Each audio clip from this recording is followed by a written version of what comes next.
Thank you, Ken. The investigation into former state rep Roy Schmidt's shady party switch may be over. A one-person grand jury in Ingham County came to the conclusion there was nothing in that last-minute election scheme that would lead to a prosecution. 24-Hour News 8's political reporter Rick Albin sat down with one of the masterminds behind it all, House Speaker Jace Bolger. Well, when Schmidt wanted to switch to the Republican Party, House Speaker Jace Bolger was all for it.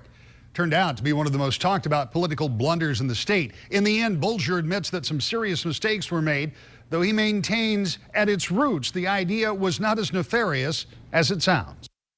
But here's a question that I have wondered about since May of last year. Why? Why did you care if you had one more Republican vote? You had a solid majority, and the last thing you needed was some convoluted political mess. Well, and see that people mistake the issue when they think it was about getting Roy Schmidt to be a Republican for our sake. Roy Schmidt wanted to switch because he felt that he couldn't be himself. He felt that he had to toe a party line with the Democrats. They wouldn't allow a dissenting point of view. And so he wanted to do things. He wanted to get things accomplished. The mistake was to get involved in the politics of trying to beat the other side. And that was the loss of focus that I mentioned in that apology back in July. And so it was never to win. For Roy, I didn't believe as a Republican we were going to beat him when he was a Democrat.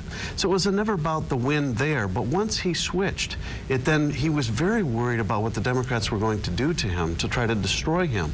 And so it was about making their job tougher.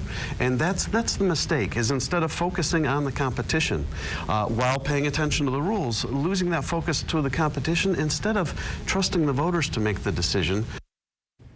Last week, Bolger posted this on his Facebook page, quoting, "I've made mistakes, learned from them, taken responsibility, and apologized. I'm moving forward." Today, he told me he wants to focus on the work of the House and the state of Michigan. As for a future in politics, he says it's too early to think about that.